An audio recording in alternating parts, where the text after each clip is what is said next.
Hello everyone, welcome to the channel Kanoon express.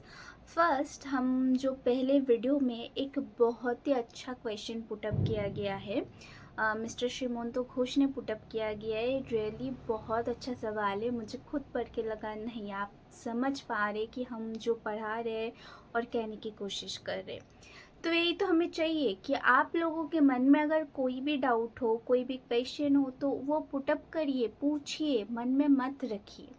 तो उनका question ये था कि अगर जो रिलीजियस डिनोमिनेशन है वो अगर कुछ एस्टेब्लिशमेंट बनाते हैं, उधर अगर कोई भी कास्ट जेंडर की डिस्क्रिमिनेशन करे तो वो आर्टिकल 14 का वायलेशन होगा क्या? आप में से मुझे बताइए कि आर्टिकल 14 क्या कहलाता है।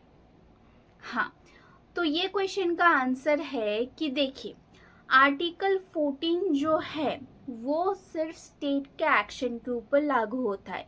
मतलब स्टेट में समझिए कोई स्टेट का पब्लिक सेक्टर हो गया जहाँ पे स्टेट काम करता है, कोई गवर्नमेंट जॉब हो गया, कोई गवर्नमेंट का कोई प्लेस हो गया, तो उधर अगर कोई डिस्क्रिमिनेशन किया जा रहा है तो वो आर्टिकल 14 का वायलेशन होगा। पर इधर रिलीजियस डिनोमिनेशन में क्लियरली लिखा हुआ है कि ये लोगों के पास अपना स्वतंत्र अधिकार है कि अगर ये लोग एक एस्टेब्लिशमेंट बना रहे हैं और उनके अपने रिचुअल्स होंगे, उनके अपने नियम होंगे, उनके अपने कायदे होंगे, अगर वो नहीं चाहते कि पर्टिकुलर रिलीजन के लोग उनके उधर एंट्री करें तो ये बिल्कुल आर्टिकल 14 का वायलेशन नहीं माना जाएगा। इधर स्टेट कोई भी तरीके की एक्शन नहीं ले सकता है। आई होप आपको आपका जो आंसर है वो अच्छी तरीके से समझ में आ गया है।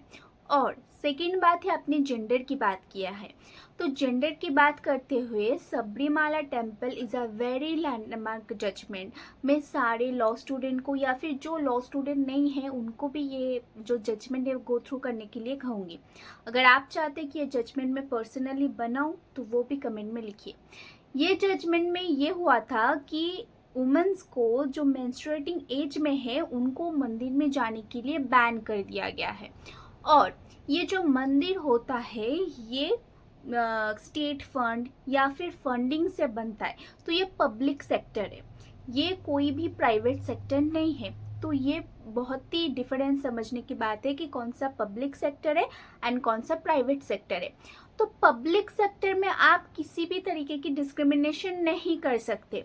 पर अगर कुछ आपने प्राइवेट सेक्टर बनाया, मतलब समझिए एक पर्टिकुलर गॉड को हम मान रहे हैं और उसको लेकर के 10 या 20 जन का ग्रुप बना के एक अलग सा रिलीजियस डिनोमिनेशन बना लिया, तो उधर आप अगर चाहे कि नहीं ये पर्टिकुलर की रिलीजन के लोग या फिर जो इनके डिवोटी नहीं है वो एंट्री नहीं कर सकते, तो उसमें स्टेट या फिर डिस्क्रिमिनेशन का या फिर फंडामेंटल राइट्स का कोई भी वायलेशन नहीं माना जाएगा। आई होप आपको आपका आंसर मिल चुका है। आइए चलिए जानते हैं हमारे नेक्स्ट टॉपिक है आर्टिकल 27 एंड द 28। 27 में ये कहा गया है no tax for the religion, मतलब रिलीजियन के लिए कोई भी आपको टैक्स पे करने की ज़रूरत नहीं है।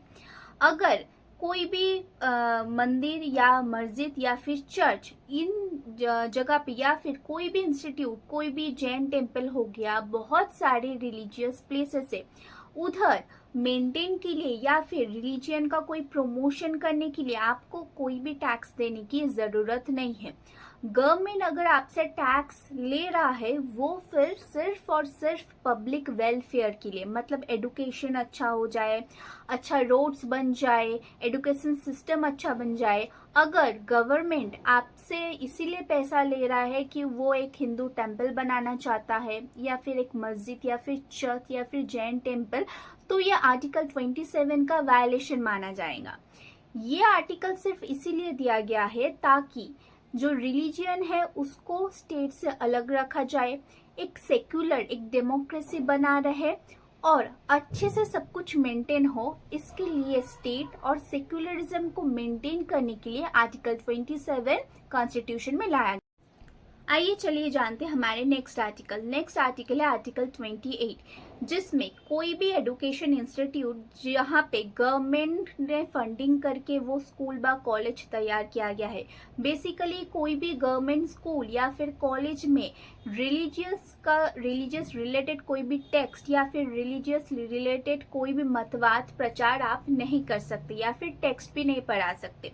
पर अगर कुछ इंस्टीट्यूट है जो प्राइवेटली बना हुआ है पर गवर्नमेंट के द्वारा वो इंस्टीट्यूट रिकॉग्नाइज्ड है, उधर आप अगर रिलीजियस टेक्स्ट पढ़ाना चाहते तो उधर स्टूडेंट का कंसेंट लेना बहुत ही ज़रूरी है। अगर कोई प्राइवेट इंस्टीट्यूट है जो रिलीजियस डिनोमिनेशन ने बनाया है, उधर आपको अगर चाहते कि आप रिलीजियस टेक्स्ट पढ़ाए तो उसमें भी स्टूडेंट का वॉलेंटियरी पार्टिसिपेट होना और उनका कंसेंट लेना बहुत ज़्यादा इम्पॉर्टेंट है। मतलब किसी भी कॉलेज या फिर स्कूल में जो गवर्नमेंट का हो, उधर आप गीता, कुरान, बाइबल कोई भी टेक्स्ट नहीं पढ़ा सकते या फिर रिलीजियस रिलेटेड कोई भी मतवाद नहीं कर सकते। ये सिर्फ इसीलिए बनाया गया कि अपने एजुकेशन सिस्टम को सेक्युलर बनाने के लिए। इसके रिलेटेड एक बहुत ही इम्पॉर्टेंट केस लॉ है, Aruna Roy versus union of India. इस केस लॉ में ये हेल्ड हुआ था कि आप स्कूल या फिर कॉलेज में मॉरल साइंस पढ़ा सकते। हम जो छोटे स्टोरीज पढ़ते जिसमें मॉरल का एट द एंड की ये मॉरल ऑफ द स्टोरी क्या है, तो ये मॉरल साइंस और रिलीजियस ये दोनों डिफरेंट चीज़ है। तो आप मॉरल साइंस पढ़ा सकते पर रिलीजियस रिलेटेड कोई भी बात एक एजुकेशनल इंस्टीट्यूट में नहीं किया जा सकता है। आई होप ये वीडियो आपको बहुत अच्छी लगी हो, सिंपल वे में आपका राइट्स आप समझ गए हो। अगर कोई भी डाउट हो तो let me know us in the comment section. Thank you for watching this video. If you like this video then like, share and subscribe this channel. जय हिंद, जय भारत।